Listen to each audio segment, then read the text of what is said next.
Coming up today, Bitcoin hits new highs over the weekend. We have NVIDIA coming out with a media briefing in Beijing on July 16th. Some more trade war news. What does this mean overall? And will this bring the markets down on Monday? And it is earnings season. We have a lot to talk about, a lot to prep you guys for this week overall. And I'm going to be giving you guys tips and tricks on how to make money, some supports and resistance, and some plays. Let's get started. You guys don't want to miss out on any of this information. So to start, we're going to kind of do a little summary of the week. Last week, we did a better summary yesterday's video, but this video is mainly for next week. But we did have NVIDIA itch up higher, 4%, Tesla down 2%, Microsoft, Google. We have a lot of green stocks, especially chip stocks.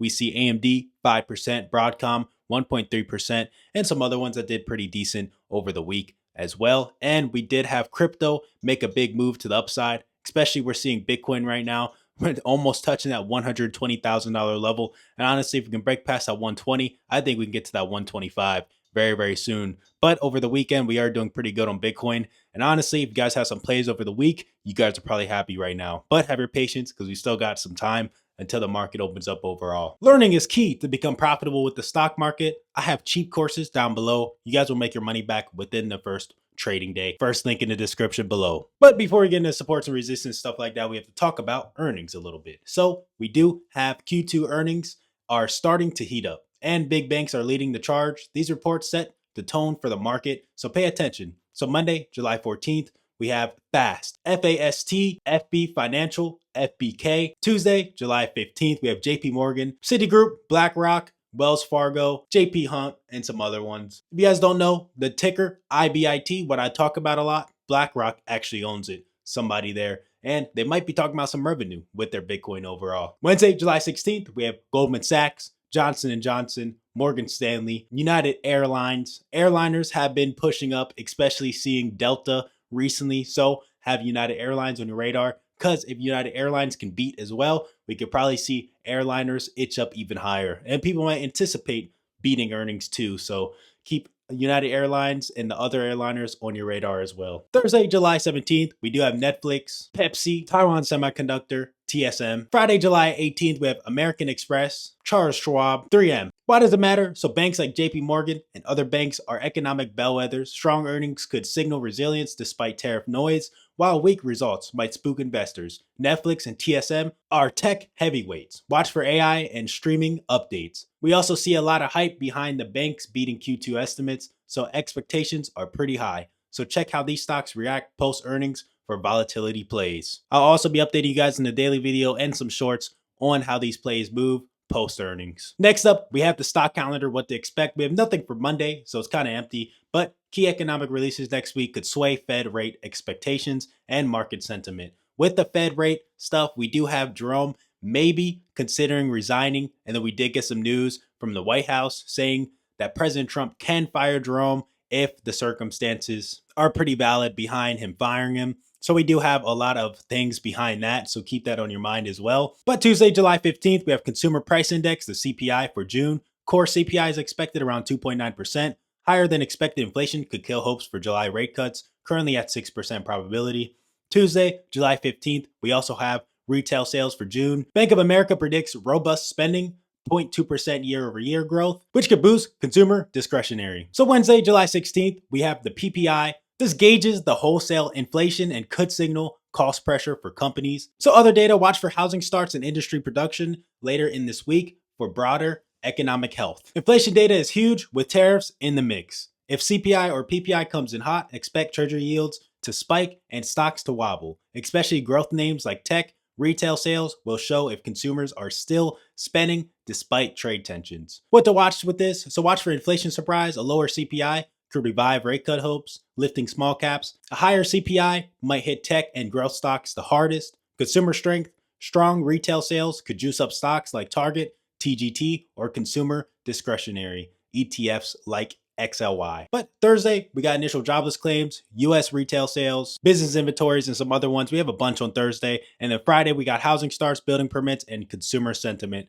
So keep all this on your radar for next week because this can be some market moves. So let's talk more about the tariff and the trade drama going on. So President Trump tariff policies are keeping markets on edge. The 90-day tariff pause expired July 9th, with new tariffs 20 to 50% set to hit August 1st, unless trade deals are reached. People are thinking that this is just a way to bargain more with countries and actually get some good trade deals set. But honestly, keep that August 1st deadline on your radar, because honestly, maybe he's going to stand on business this time, or maybe he's going to actually extend it. He did come out saying that he's not going to extend it, but you never know. He said he's not going to extend this one, and he did. We did have a 35% tariff on Canada was just announced, and EU tariffs are looming. And we do have a threat of 30% tariffs on EU and Mexico overall. So this might be a market mover on Monday, bringing the markets down, and or you might see it go down a little bit, and that could be a good dip buy situation. It's been pretty decent because honestly, I've been doing some decent dip buys with this news coming out, because normally the market sells off a little bit and then it goes right back. Honestly, sometimes even touching the highs and or beating highs. So why does this matter? So tariffs could drive inflation and squeeze corporate margins, especially for industries like consumer goods and retails relying on imports. Markets have been resilient, but Friday's dip, S&P 500 down 0.33%, NASDAQ down 0.22%, shows nerves. Investors are banking on Trump chickening out the taco trade, but if he doubles down, volatility could spike. So make sure to have trade lines and Trump's social and any other retaliation on your radar for this week, because that can swing markets overall. Comment down below what you guys think would happen August 1st, or if you guys think that we're going to get some trade deals made before that time. So stocks that I'm watching this week and what you should watch too, watch tech and AI. So NVIDIA hit a 52-week high, 166.5, and AI related stocks like TSM are in focus, but high valuation. So S&P 500 is at the 23x forward PE, mean tech could be vulnerable to inflation or tariff shocks. Another thing to have on your radar is going to be airliners. So Delta's upbeat 2025 outlook lifted the sector. So you can watch Delta Airlines and UAL as well, because UAL got their earnings coming out. And also check out small caps, cheaper valuations, make them attractive if tariffs de-escalate overall. But let's get to some supports and resistance and some other plays. So first off, I'm looking at AMD, because AMD is indeed spiking up a decent amount and kind of moving, kind of like NVIDIA a little bit. But NVIDIA had a bigger sell-off. Sometimes you'll see NVIDIA have a bigger sell-off and sometimes AMD have a bigger sell-off. But, you know, AMD is kind of holding up a little bit stronger. And to the upside, I will be looking at that 147.5, 149.5 to that 150 level. If we could break above that 150, look at 151.5 to that 155 level. To the downside, if we do start selling off, which we might see a gap downwards on Monday, we got to see when market opens. But to the downside, look at that 145.5, 145, 143.5, 141.5, and that 140 level flat for AMD overall. Like I'm saying all the time, is please have your patience with these trades.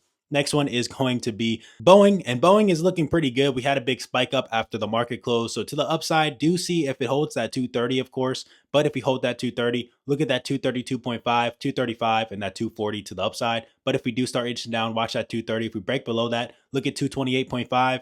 227 and that 225 level. Below that 225, look at that 220 level overall for Boeing. Have your patience, pretty please. All right, so next one is going to be SPY. We're looking like we're kind of on a little bit of a bearish trend. So honestly, look at that 621.5. If we break below that, look at that 620, 615 to that 610. But if we start itching up higher, look at that 624, 625, 626.5, 627. If we break above that 627, watch that 630 level next. Please have your patience with SPY, because SPY is moving a little bit different than key stocks like NVIDIA, AMD, and stuff like that.